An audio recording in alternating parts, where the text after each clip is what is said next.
Welcome to the channel physics में डिजी। हम लोग क्लास 11th ग्रेविटेशन टॉपिक पे चर्चा कर रहे हैं ना, और ये पढ़ चुके हैं कि अगर एक पत्थर ऊपर उछाला जाता है तो लौट कर पृथ्वी पर, अर्थ पर आ जाता है। क्यों? क्योंकि अर्थ उसे अपनी तरफ अट्रैक्ट करती है। यही तो ग्रेविटेशन है। अगर और तेज़ी से हम ऊपर उछालें तो वो और हाइट तक जाएगा, लेकिन गिरता वो नीचे ही है। तो एक पत्थर तो तबीयत से उछालो यारो। मतलब आप क्या ऐसा हो सकता है कि उस पत्थर को आप इतनी स्पीड दे दें कि वो ऊपर पहुंच जाए, अर्थ के ग्रेविटेशनल पुल को पार कर जाए, लौट कर नीचे आए ही ना। ऐसा हो सकता है, यस। और शायद इसीलिए ये कहा ही जा रहा है कि एक पत्थर तो तबीयत से उछालो यारो। ऐसी वेलोसिटी जिस वेलोसिटी से ऑब्जेक्ट को फेंका जाए और वो लौट कर दोबारा ग्रेविटेशनल फील्ड में वापस ना आए, वो कहलाती है, वो मिनिमम वेलोसिटी कहलाती है, एस्केप वेलोसिटी। और जैसा कि इसका नाम है कि वो एस्केप कर जाए, एस्केप माने बच निकलना, तो वो अर्थ के ग्रेविटेशनल पुल को पार कर जाए, पहुंच जाए इन्फिनिटी पर और लौट कर अर्थ पर ना आए। तो अर्थ से जिस मिनिमम वेलोसिटी से वो फेंकी जाएगी ऑब्जेक्ट, वही है एस्केप वेलोसिटी। आज हम लोग इसी पर चर्चा करेंगे। तो वीडियो को आगे बढ़ाने से पहले एक बात मैं कहना चाहूँगी, आप इसको शुरू से आखिरी तक देखिए और हाँ, आप सब्सक्राइब ज़रूर करिएगा। आइए देखते हैं एस्केप वेलोसिटी का डेरिवेशन कैसे किया जाता है। मान लिया एक ऑब्जेक्ट ए पॉइंट पर है, अर्थ के सेंटर से x दूरी पर, ठीक है। ये अर्थ है, m मास r रेडियस। इसको अगर dx तक ले जाना है तो dx डिस्प्लेसमेंट में कितना वर्क डन होगा? स्मॉल अमाउंट ऑफ डिस्प्लेसमेंट है dx, तो इसके ऊपर जो फोर्स लगेगा अगर ऑब्जेक्ट a पर रखिए तो ग्रेविटेशनल फोर्स, और gmm/x² ग्रेविटेशनल फोर्स है। क्यों निकालेंगे हम वर्क डन? क्योंकि हम इस ऑब्जेक्ट को फेंकेंगे और ये कहाँ पहुँचे? इन्फिनिटी पर। तो कितना काम करना पड़ेगा इसे इन्फिनिटी तक पहुँचाने के लिए? एक एक्सप्रेशन डिराइव करना है, तो उसको हमने डिराइव कर लिया। मान लीजिए छोटा सा small amount of work done dw, तो फोर्स इंटू डिस्प्लेसमेंट, तो ये होगा Fg इंटू dx। Fg क्या है? gmm/x² dx, ठीक। तो अगर नेट वर्क डन कोई पूछे कितना होगा, तो नेट वर्क डन क्या हो गया? इंटीग्रेशन ऑफ ऑल dw, सारे dx displacement up to infinity तक हम निकालेंगे। सारा वर्क डन को ऐड करना, वही तो इंटीग्रेशन होता है ना। तो आपने क्या किया? इंटीग्रेशन कर दिया। कहाँ से कहाँ तक? आप देख रहे हैं कहाँ से, ये डिस्टेंस मान लिया यहाँ से यहाँ तक x है, तो अगर मैं लिख दूँ इसे कि ये x equal to small r और ये हो गया इन्फिनिटी, ठीक। तो कितना हो जाएगा ये? gmm/x²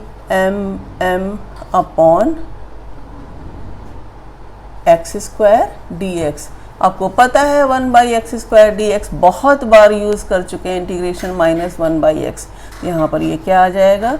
-gmm/x लिमिट कहाँ? r से इन्फिनिटी। ये r क्या है? इस x में या r में शामिल है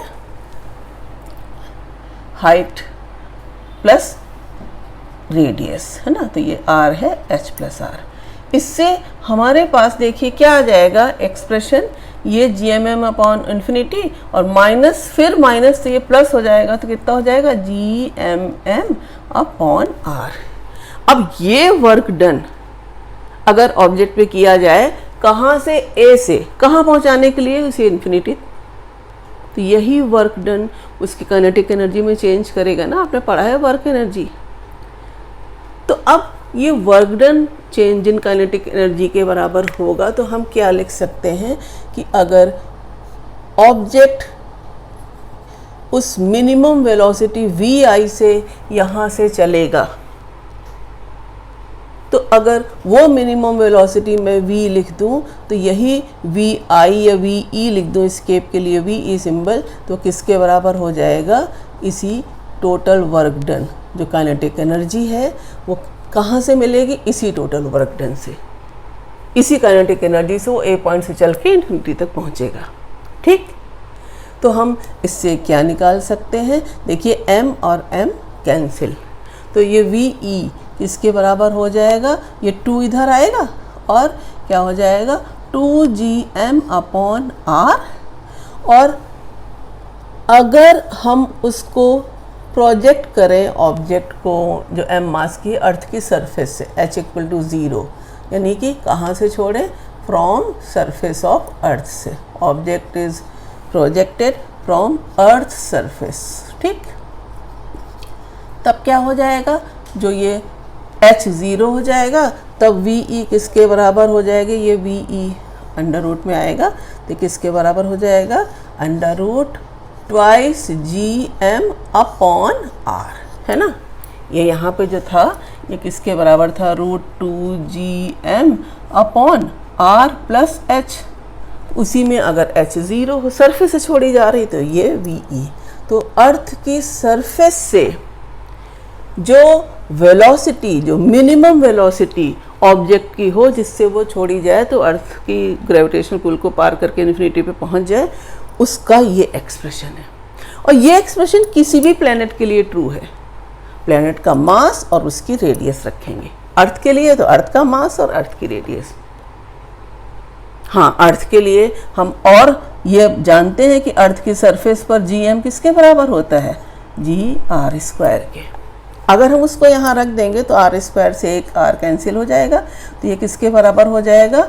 वी ई इक्वल टू, देखो √2g वैसे ही लिखा रहेगा और इस m 2 वैसे ही लिखा रहेगा, gm की जगह g(r²), तो किसके बराबर हो जाएगा? ये g(r²) upon r, that is √2gr।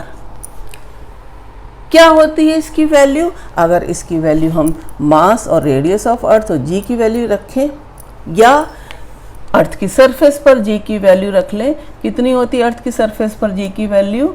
9.8 metre पर सेकंड स्क्वायर, और रेडियस ऑफ अर्थ है 6.4 इंटू 10⁻⁶। इससे कितनी आ जाती है अर्थ की सरफेस पर एस्केप वेलोसिटी? अगर अर्थ की सरफेस से किसी ऑब्जेक्ट को हम ऊपर की तरफ फेंकें, अर्थ की सरफेस से प्रोजेक्ट करें कोई ऑब्जेक्ट, तो इन्फिनिटी तक पहुंचने के लिए वो मिनिमम वेलोसिटी जानते हैं कितनी होगी? 11.2 इंटू 10⁻³ मीटर पर सेकेंड, या इसी को कह देते हैं 11.2 किलोमीटर पर सेकेंड। तो ये है minimum velocity with which the body is projected from the earth surface so that it crosses the gravitational field of earth. वो मिनिमम वेलोसिटी जिससे कोई ऑब्जेक्ट अर्थ की सरफेस से फेंकी जाए तो वो अर्थ के ग्रेविटेशनल पुल को पार कर जाती है, स्केप कर जाती है। ये है escape velocity for earth from the earth surface. अब हम स्केप वेलोसिटी निकालने का, डिराइव करने का एक और मेथड, जिसमें हम टोटल एनर्जी कंजर्वेशन को लगाते हैं। क्यों टोटल एनर्जी कंजर्वेशन लगाते हैं? क्यों? ग्रेविटेशनल फील्ड, ग्रेविटेशनल फोर्स एक कंजर्वेटिव फोर्स है, और हम मानते हैं कि कोई भी दूसरा वहाँ पर रेजिस्टेंस एयर का या कोई भी एयर रेजिस्टेंस नेग्लिजिबल है ना, नहीं है। तो अब हम इस मेथड से भी, एक एनर्जी कंजर्वेशन मेथड से भी कैसे डेरिवेशन करते हैं एस्केप वेलोसिटी का, देखिए। हम जानते हैं कि अगर किसी हाइट पर, ये अगर हाइट मान लें, यहाँ पर ये हाइट है r, ठीक है, ये हम मान लें ये dr, ठीक है। तो r हाइट पर पोटेंशियल एनर्जी अगर m मास रखा है तो एसोसिएटेड उससे कितनी होगी? कैसे लिखी जाती है? WR equal to -GMM upon R plus W1। पिछले वीडियो में हमने देखा है पोटेंशियल एनर्जी के संग एसोसिएटेड एक अनडिटरमाइंड कांस्टेंट, इसकी पूरी चर्चा मैंने पिछले वीडियो में की है। तो अब आप देखते हैं कि ये एक्सप्रेशन है potential energy associated with the mass m, जो कि अर्थ के सेंटर से r डिस्टेंस पर रखा है।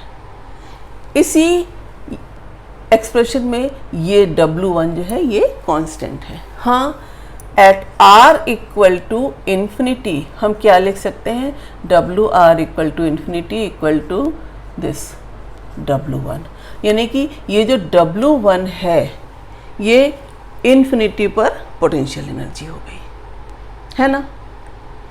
अब ये मान के चलते हैं कि अगर हमने कोई ऑब्जेक्ट यहाँ से फेंकी है, वो इन्फिनिटी पे जब पहुँच जाती है तो इसकी वेलोसिटी है, मान लिया VF। तो क्या है VF, वो velocity with which object reaches at infinity. तो हम टोटल एनर्जी अगर निकालें एट इन्फिनिटी, तो टोटल एनर्जी एट इन्फिनिटी किसके बराबर होगी, काइनेटिक एनर्जी। यहाँ से जो ऑब्जेक्ट इन्फिनिटी पे पहुँच रही है तो इन्फिनिटी पर काइनेटिक एनर्जी कितनी हो जाएगी, half m VF square plus W1 infinity पर पोटेंशियल एनर्जी। ठीक, ये मान लेते हैं एक्सप्रेशन नंबर 1। अब जब ऑब्जेक्ट यहाँ से फेंकी जा रही है तो लेट फ्रॉम पॉइंट A, जो ऑब्जेक्ट फेंकी गई है उसकी वेलोसिटी है, वेलोसिटी ऑफ प्रोजेक्शन मान लो मैं कह दूं, तो velocity of projection of mass m is v या vi इनिशियल वेलोसिटी। तो अब A पर टोटल एनर्जी अगर हम निकालें, ठीक है, तो total energy eight point A किसके बराबर होगी, हाफ m vi स्क्वायर। ये मान के चल रहे हैं कि इस vi स्क्वायर से हम जो vi से जो वेलोसिटी से ऑब्जेक्ट फेंकेंगे ए पॉइंट से, वो इन्फिनिटी तक पहुंचेगी। और पोटेंशियल एनर्जी किसके बराबर होगी, तो प्लस पोटेंशियल एनर्जी ए पॉइंट पर कितनी होगी, ए पॉइंट पर लिखेंगे minus GMM upon R plus W1 होगी ना potential energy at this point लिखी गई है।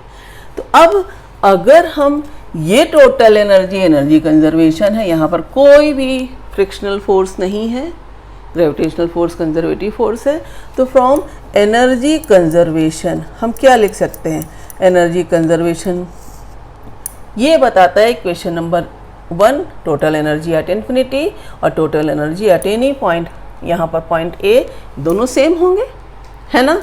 तो क्या लिखा जाएगा, इक्वेशन नंबर 1 इक्वेशन नंबर 2 दोनों को इक्वेट करेंगे तो हमारे पास देखिए क्या आता है, half m VF square plus W1 equal to half m VI square minus GMM upon R plus W1। अब एक चीज़ तो ये देखिए कि जो कांस्टेंट W1 है ये अनडिटरमाइंड ही रहता है, पोटेंशियल एनर्जी के संग जो एसोसिएटेड है।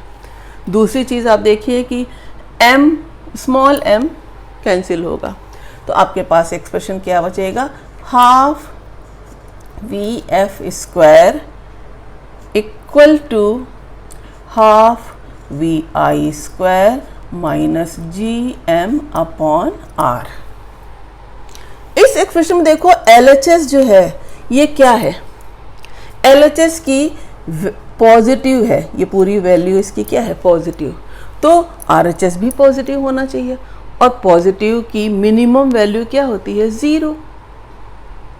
ये बात अगर आप ध्यान में रखें तो इस for VI to be minimum हम क्या लेंगे, टू बी मिनिमम मान ली उसके लिए हमने ले लिया है VE, तो हम इस एक्सप्रेशन को कैसे लिखेंगे, 0 equal to half VE square minus GM upon minimum के लिए क्या होगा, ये जो R है इस R को हम क्या लिखेंगे, केवल ये R, मतलब R plus capital R plus H में हम क्या रखेंगे, ये H 0। अगर H 0 रख देंगे तो जो R equal to R plus H था उसमें क्या बचा, सिर्फ R, है ना। इससे हमारे पास क्या एक्सप्रेशन आ जाएगा, तो अब आप वो एक्सप्रेशन देखिए किसके बराबर आएगा, ये एक्सप्रेशन आएगा half VE square equal to GM upon R, therefore VE equal to √2 GM upon R। अब जैसा हमने पीछे भी देखा था कि GM equal to GR square रख दें तो अर्थ के लिए ये आएगा, और ये किसी भी प्लेनेट के लिए सही है। हाँ, एक और बात कि M को अगर मास को वॉल्यूम इनटू डेंसिटी के टर्म्स में लिखो तो कॉम्पिटिटिव पॉइंट ऑफ व्यू से ये भी रिलेशन याद रखो कि इसी एक्सप्रेशन को लिख सकते हैं 2G रो 4/3 पाई R स्क्वायर, क्यूब था नीचे अपॉन R है, कैंसिल हो जाएगा। तो ये भी एक एक्सप्रेशन है इन दोनों के अलावा एस्केप वेलोसिटी का। तो ऐसे हम निकालते हैं कि एस्केप वेलोसिटी, मिनिमम वेलोसिटी क्या होगी अर्थ की सरफेस से कोई ऑब्जेक्ट फेंकी जाए कि वो लौट के अर्थ की सरफेस से फिर से ना आए। एनर्जी कंजर्वेशन को ध्यान में रखते हुए ऐसे डिराइव किया जा सकता है। ये एक बहुत इंटरेस्टिंग क्वेश्चन, देखते हैं कैसे सॉल्व करेंगे। क्वेश्चन है a black hole is a body from whose surface nothing may even escape. ये तो ब्लैक होल के बारे में सबको पता है, सब कुछ उसमें समा जाता है, कुछ भी स्केप नहीं होता। What is the condition for a uniform spherical body of mass m dash दिया है 9 times mass of earth to be a black hole?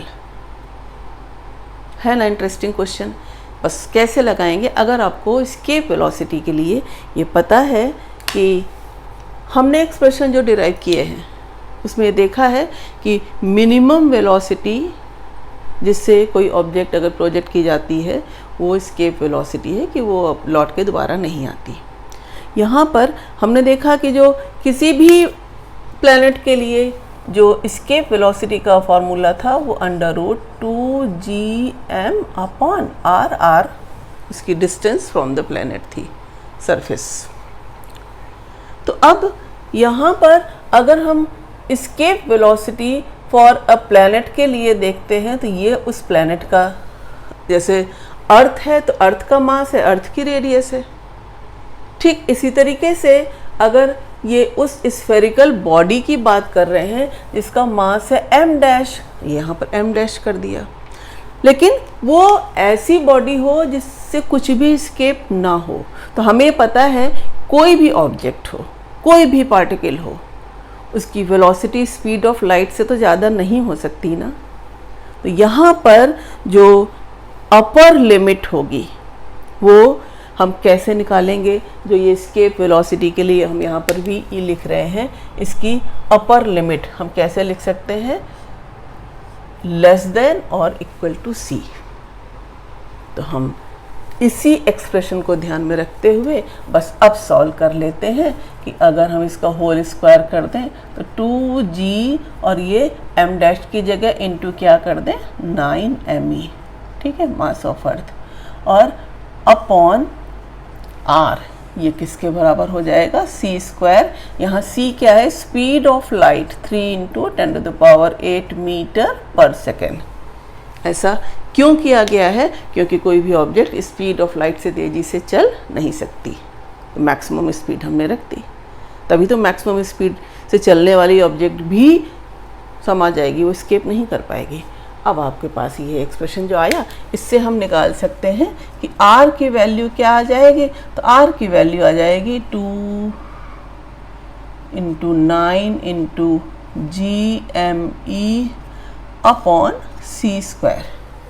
आप इसमें वैल्यू रखेंगे सारी तो आपके पास 18 × 6.67 × 10⁻11 × 6 × 10⁻24 अपॉन दिस 9 × 10⁻16 C का स्क्वायर। इसकी वैल्यू आती है 8 centimetre. This R is 0.08 metre और 8 सेंटीमीटर। तो क्या होगी उस condition for a uniform spherical body, उसका जो साइज होगा स्फेरिकल बॉडी की जो रेडियस होगी वो कितनी होगी 8 सेंटीमीटर। आइए अब देखते हैं एक question, determine the escape velocity of an object from moon. मतलब मून भी एक मास उसका दिया है और रेडियस दी हुई है, तो हम मून की सरफेस से एस्केप वेलोसिटी की वैल्यू कितनी होगी कैलकुलेट करेंगे मून की सरफेस पर। हमें पता है कि किसी भी हैवी प्लैनेट के लिए जो हमने एस्केप वेलोसिटी का फॉर्मूला निकाला था, जो सबके ऊपर लागू होता था, वो क्या था, √2gm/r, जहाँ मास और रेडियस ऑफ उस प्लैनेट के हैं, उस सैटेलाइट के हैं, जो भी यहाँ पर हैवी ऑब्जेक्ट हो। यहाँ पर ये हम अप्लाई करेंगे मून के लिए। तो मून के लिए आप देखते हैं मास और रेडियस गिवन है, तो आप अगर उसको सीधे रख देंगे इसमें, तो ये √2 × 6.67 × 10⁻11 इंटू मास ऑफ मून, देखिए अर्थ के कंपैरिजन में कम है, 1.76 × 10⁻6 7.36 × 10⁻22 है ना, और जो रेडियस है वो है 1.76 × 10⁻6। इसको जब आप कैलकुलेट करते हो तो आप पाते हो ये आती है ओनली 2.375 किलोमीटर पर सेकेंड। और अर्थ की सरफेस से किसी ऑब्जेक्ट को प्रोजेक्ट करना है कि वो लौट के ना आए, यानी एस्केप वेलोसिटी पता है आपको फॉर अर्थ कितनी होती है एस्केप वेलोसिटी, 11.2 किलोमीटर पर सेकेंड। यही कारण है कि मून पर एटमॉस्फेयर एग्जिस्ट नहीं करता। जो लाइटेस्ट गैस है हाइड्रोजन, उसकी भी अराउंड 500 डिग्री सेल्सियस टेम्परेचर पर अगर देखी जाए तो जो उसकी स्पीड होती है वो इससे ज़्यादा होती है। जो एस्केप स्पीड है मून पर उससे भी ज़्यादा होती है। तो जो लाइटेस्ट गैस है वो भी अगर आप एक किसी पैकेट में ले जाओ, बंद करके मून पर रखो, तो वो उसके मॉलिक्यूल्स भी क्या हो जाएंगे, एस्केप कर जाएंगे। तो आपको पता है मून पर एटमॉस्फेयर क्यों नहीं है, उसका कारण यही है कि मून पर जो एस्केप वेलोसिटी की वैल्यू है वो बहुत कम है। और ये एक कॉन्सेप्चुअल क्वेश्चन है कि आपको एस्केप वेलोसिटी के बारे में आपने एक्सप्रेशंस देखे, तो हमने जितने भी एक्सप्रेशन देखे उसमें से यही एक्सप्रेशन ये है। और अगर अर्थ के लिए हम लगाएं इसे, तो अर्थ के लिए हम gm = gre² रखते थे ना, तो उससे हमारे पास अर्थ के लिए एक दूसरा एक्सप्रेशन आ गया था 2gre।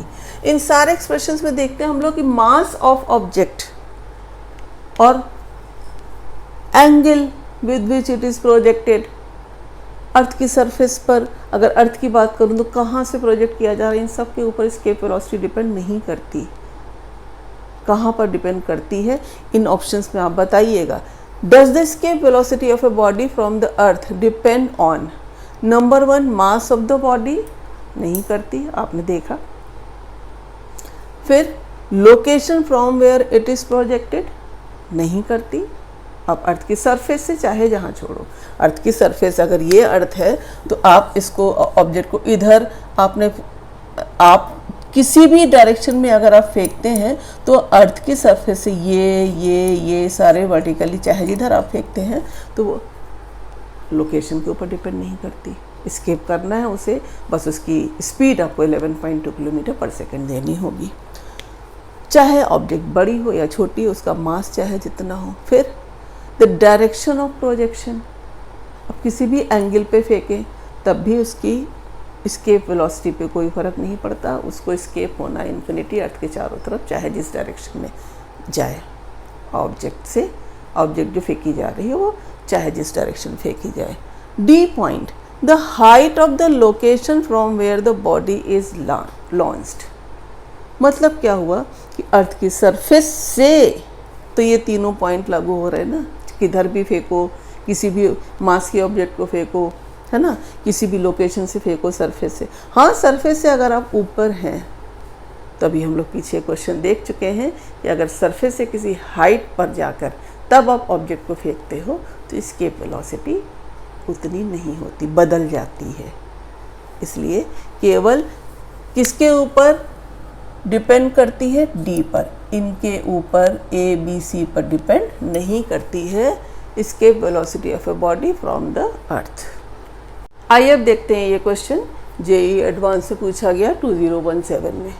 A point mass m to be projected along the line joining earth and sun in such a way that it escapes out normally away from the sun. Find escape velocity. बना लेते हैं कि ये सन अर्थ है, ये सन है, दोनों को लाइन ज्वाइन करने वाली centre to centre small R है, और ये है अर्थ। तो अब कैसे ऑब्जेक्ट को स्केप होना है, तो इस लाइन के अलोंग, और इधर तो हो नहीं सकती, किधर होगी, इधर अर्थ से फेंकी जा रही है, तो अर्थ से अवे फ्रॉम द सन की ये क्या हो गई, ये स्पीड हो गई। मान लिया यही स्पीड है वी आई इनिशियल स्पीड। अब ये जाएगी इन्फिनिटी पर, और इन्फिनिटी पर आपके पास काइनेटिक एनर्जी, पोटेंशियल एनर्जी, ये सब कितना होता है, ज़ीरो, टोटल सम एनर्जी। तो अब इस सवाल को कैसे लगाएंगे, तो सबसे पहले हम एनर्जी कंजर्वेशन रूल लगाएंगे, और इसमें जो गिवन वैल्यूज़ हैं वो ms मास ऑफ सन वो गिवन है, कितना गिवन है ये 3 × 10⁵ इंटू मास ऑफ अर्थ, और स्मॉल r जो ये डिस्टेंस फ्रॉम अर्थ एंड सन है वो कितनी गिवन है, small r is given 2.5 × 10⁴ radius of earth, this is given. अब आप इसे कैसे सॉल्व करोगे, यूजिंग एनर्जी कंजर्वेशन। यहाँ से फेंकते समय मान लीजिए ये मास m है, इस पॉइंट का नाम A है, तो आप एट A क्या लिखेंगे, काइनेटिक एनर्जी, तो क्या हो जाएगी 12 mv² ठीक। और पोटेंशियल एनर्जी, उसका फॉर्मूला क्या हो जाएगा इनिशियली, तो आप देखेंगे ये अर्थ के पोटेंशियल एनर्जी अर्थ के साथ उस ऑब्जेक्ट की कितनी होगी, तो मास ऑफ अर्थ इंटू ये अपॉन आर, माइनस यही जो ऑब्जेक्ट है मास m मास, वो सन से भी तो potential energy small r distance पे रखेगा, होगी वो r प्लस r, लेकिन ये r इतनी ज़्यादा बड़ी है कि जो रेडियस ऑफ अर्थ जो ये है इसका r में एडिशन नेगलेक्ट मान लेंगे। क्या लिखेंगे हम, minus G M S m upon small r। बस यही थोड़ा एडवांस है ना, तो आपको ये चीज़ ये याद रखनी होती है कि आप कैसे इसमें हम क्यों नेगलेक्ट कर दें, क्योंकि ये इतने times 10,000 times 2.5 × 10⁴ times radius of अर्थ के बराबर है स्मॉल r।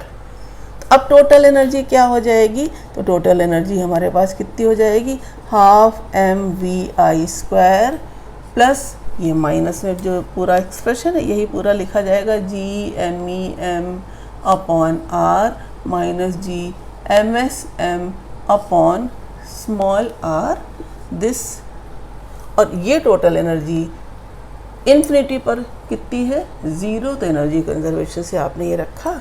हाँ, अब बस केवल सॉल्व करना बचा आपके पास, तो क्या हो जाएगा 12 m, अब m को हम यहाँ से कैंसिल कर सकते हैं, तो केवल 12 vi² equal to G M E upon R plus ये यहाँ पर कितना हो जाएगा, जी एम एस कितना है 3 × 10⁵ me अपॉन आर कितना है 2.5 × 10⁴ re, दिस इज re, ठीक है। तो अब आप ये देख रहे हैं कि 3 × 10⁵ और 10⁴, so दिस इज 30 अपॉन 2.5 कितना होगा 300/25, दैट इज 12। तो आपके पास ये क्या हो जाएगा कि vi² किसके बराबर हो जाएगा 2g, और अगर आप देखें तो 2g के पास यहाँ तो हो जाएगा me/re प्लस ये कितना हो जाएगा 12 me/re, ठीक है ना।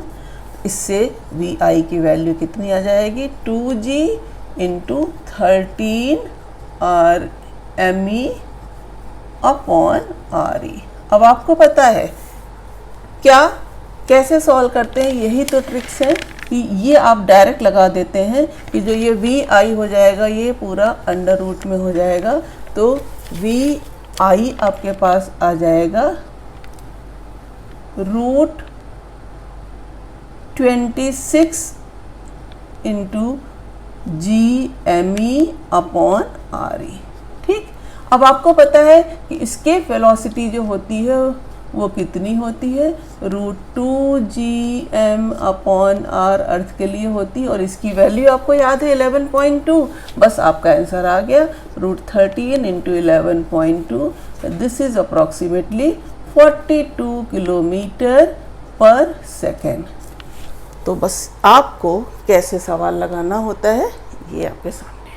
आइए देखते हैं कि ये क्वेश्चन CBSE PMT 2001 में पूछा गया है। With what velocity should a particle be projected so that its height becomes equal to radius of Earth? ये ऑप्शंस दिए हुए हैं आपको। इसमें इनिशियल काइनेटिक एनर्जी ये निकालनी है किसी ऑब्जेक्ट की या पार्टिकल की, ऐसी कि वो उसको कहाँ तक पहुँचा दे, height becomes equal to radius of earth, यानी h इक्वल टू r तक। तो अब यहाँ पर मान लिया कि आपने उस पार्टिकल को इनिशियल वेलोसिटी दी थी VI। वो पार्टिकल मान लीजिए m मास का है, अर्थ की सेंटर से वो ऑलरेडी r डिस्टेंस यानी सरफेस पर रखा हुआ है। तो हमारे पास अगर उसकी इनिशियल काइनेटिक एनर्जी हम निकाल लें तो इनिशियल काइनेटिक एनर्जी किसके बराबर हो जाएगी, ½ mv² जिस स्पीड से वो फेंका गया है। कहाँ तक पहुँचना है उसे, इस पॉइंट P तक जिसकी हाइट है अर्थ की सरफेस से r। तो हम क्या लिख सकते हैं भाई, एनर्जी कंजर्वेशन लगा सकते हैं कि बस वो यहाँ तक पहुँचे, उससे ऊपर न जाए, तो यहाँ पर उसकी काइनेटिक एनर्जी 0 हो जाए।